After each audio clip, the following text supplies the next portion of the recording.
Welcome to our channel. నేను మీ జాకిర్ సింగ్. ప్రస్తుతం మనతో స్టూడియోలో దుర్గా వడ్లమాని గారు ఉన్నారు, సీనియర్ జర్నలిస్ట్. మేడం కి వెల్కమ్ చెప్పేద్దాం. నమస్తే మేడం. నమస్తే. కొన్ని రోజుల క్రితం మనం చూసుకుంటే ఏపీలో చంద్రబాబు నాయుడు గారు జైలుకి వెళ్ళి వచ్చిన తర్వాత సీఎం అయ్యారు. ఇప్పుడు అదే విధంగా ఢిల్లీలో కేజ్రీవాల్ కూడా అదే ఎక్స్పెక్ట్ చేసినట్టున్నారు. యాక్చువల్లీ జైలుకి వెళ్ళి వచ్చిన తర్వాత సీఎం అవుతా అంటున్నారు, కానీ బెడ్స్ కొట్టింది మేడం. ఏం చెప్తారు దీని గురించి? అంటే మీరు గనక గమనిస్తే 2023లో అంటే ఎలక్షన్స్ 6 నెలల ముందు చంద్రబాబు నాయుడిని స్కిల్ స్కామ్ కేసు అని అరెస్ట్ చేశారు. కనీసం ఆయన నోటీస్ కూడా ఇవ్వకుండా తెల్లారకట్ట ఆయన అరెస్ట్ చేయడం జరిగింది. తర్వాత 53 రోజులు ఆయన రాజమండ్రి జైల్లో పెట్టి నానా హింసలు పెట్టారు చెప్పాలంటే. ఆయన కాబట్టి తట్టుకుని ఆయన సుప్రీంకోర్టు ఆయన విడుదల చేయమని చెప్పి ఆయన చక్కగా బయటకు వచ్చారు. ఆయన అంటే ఎటువంటి నేరం చేయలేదు అని ఆయన ప్రూవ్ చేసుకున్నారు. అది కావాలని పెట్టిన కేసు కాబట్టి. కానీ కేజ్రీవాల్ అలా కాదు. కేజ్రీవాల్ మద్యం స్కామ్ లో ఇరుక్కున్నాడు. కేజ్రీవాల్, కవిత వీళ్ళందరూ కూడా మద్యం స్కామ్ లో, సిసోడియా మీకు తెలుసు, వీళ్ళందరూ కూడా జైలుకి వెళ్ళిన వాళ్ళే. సో ఇప్పుడు అందరూ బెయిల్ మీద ఉన్న వాళ్ళే చెప్పాలంటే.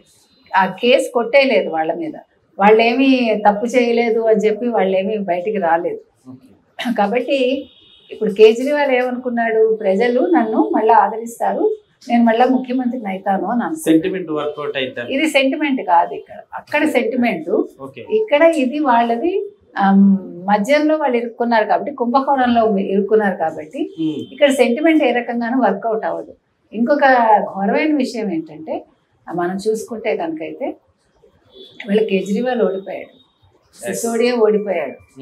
అంటే ముఖ్యమంత్రి పీఠం నుంచి దింపడమే కాదు, అసలు రాజకీయాల్లోనే లేకుండా చేశారు. అంటే ప్రజలు తలుచుకుంటే ఏవైనా చేయగలరు.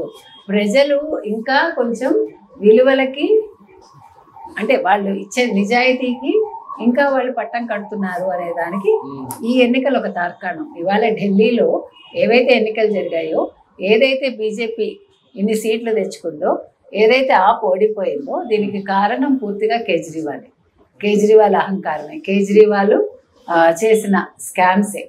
అతను వాళ్ళ ఇంటికి ఖర్చు పెట్టుకున్నాడు కదా, శీష్ మహల్ అంటారు. దాని గురించి, మద్యం స్కామ్ గురించి ఇంకొక ముఖ్యమైన విషయం ఏంటంటే, కేజ్రీవాల్ ఏమన్నాడంటే, నేను అంటే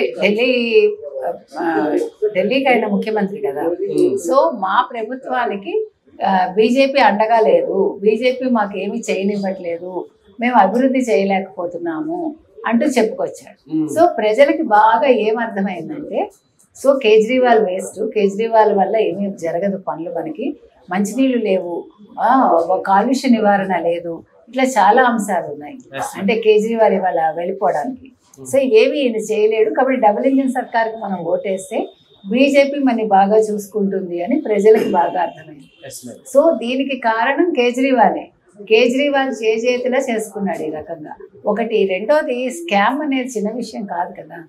ఇప్పుడు జగన్మోహన్ రెడ్డి జైలుకి వెళ్ళొచ్చి ముఖ్యమంత్రి అయ్యాడండి అప్పట్లో కదా. రేవంత్ రెడ్డి ముఖ్యమంత్రి అయ్యాడు. రేవంత్ రెడ్డి ముఖ్యమంత్రి అయ్యాడంటే అర్థం ఉంది. జగన్మోహన్ రెడ్డి అప్పుడు ముఖ్యమంత్రి ఎలా అయ్యాడు అందరికీ తెలుసు. ఒక తల్లి, ఒక చెల్లి, ఇంకో చెల్లి, ఒక వివేకానంద రెడ్డి హత్య, ఒక నారాసుర రక్త చరిత్ర, ఇలా ఇన్ని పనిచేసాయి. కానీ ఇక్కడ అలా కాదు కదా. రెండోసారి ఏమైంది, ఏ తల్లినైతే బయటికి పంపించాడో, ఏ చెల్లినైతే బయటికి పంపించాడో, ఏ చెల్లినైతే తిట్టించాడో, క్యారెక్టర్ అసాసినేషన్ చేయించాడో, ఇవన్నీ చేశాక జగన్మోహన్ రెడ్డి చేసిన అవినీతి పనులకి ప్రజలు, నువ్వు మాకు అవసరం లేదు, మాకు 151 అవసరం లేదు నీకు అని 11 తోటి సరిపెట్టారు. అయినా కూడా జగన్మోహన్ రెడ్డికి ఇంకా బుద్ధి రాలేదు. అయితే ఆపు కూడా అలాగే అనుకుంది, ఇంకేముంది, నేను జైలుకి వెళ్ళి వచ్చాను, ఇవన్నీ ప్రజలు గుర్తించరు, నేను మళ్ళా ముఖ్యమంత్రిని అయిపోతానని. అసలు చంద్రబాబు నాయుడికి నీకు పోలికేంటి, నక్కకి నాగలోకానికి ఉన్నంత తేడా ఉంది. చంద్రబాబు నాయుడు గారు ఇవాళ క్లీన్ చిట్తో బయటకు వచ్చాడు ఆయన. కానీ నీ మీద కేసులు అలాగే ఉన్నాయి. నీ అహంకారం ప్రజలకు తెలుసు. నువ్వు ఊడ్చేస్తున్నాను, నీ చీపురే నిన్ను ఊడ్చి నిన్ను ఇంట్లో పడేస్తుంది. ఆఫ్టర్ 27 years తర్వాత బీజేపీ అక్కడ నిజంగా గెలిచింది. అవును, ఆల్మోస్ట్ 93 తర్వాత అనుకుంటా, ఆల్మోస్ట్ 30 ఏళ్ళు తర్వాత గెలిచింది. మంచిదే. ఇప్పుడు చూసారా, కాంగ్రెస్ ఒక్క సీటు కూడా రాలేదు. అంటే రాహుల్ గాంధీ పని అయిపోయింది, కాంగ్రెస్ పని అయిపోయింది. ఇంకొకటి, ఈ ఎన్నికల్లో జరిగిన ఇంకొక మంచి విషయం ఏంటంటే, చంద్రబాబు నాయుడు గారు వెళ్ళి అక్కడ ప్రచారం చేశారు. సో అది కూడా కలిసి వచ్చింది వాళ్ళకి. అంటే కూటమిలో ఉన్నందుకు ఈ చంద్రబాబు నాయుడు గారు వెళ్ళినందుకు, అంటే కేంద్రంలో కూడా చంద్రబాబు నాయుడు గారికి ఒక మంచి గుర్తింపు ఉంది కాబట్టి ఇది బాగా కలిసి వచ్చింది. సో ఇవాళ చంద్రబాబు నాయుడు గారు ఎవరితో ఉంటే వాళ్ళు గెలుస్తారు అనేది అందరికీ అర్థం అవుతుంది. మహారాష్ట్ర వెళ్ళారు, మహారాష్ట్ర గెలిచారు. సో బీజేపీకి లక్కీ చామ్ చంద్రబాబు నాయుడు అని చెప్పాలి మనం. ఏది ఏమైనా ఇవాళ ఆపుకి వచ్చిన ఈ పరాజయం అనేది వాళ్ళు చేతిలో చేసుకున్నదండి. అంటే ఇప్పుడు వీళ్ళు ఆఫీసర్లుగా పనికొస్తారని అనుకుంటున్నారేమో కానీ వీళ్ళు రాజకీయాలకు తగరు అనేది ప్రజలు నిర్ణయించేశారు.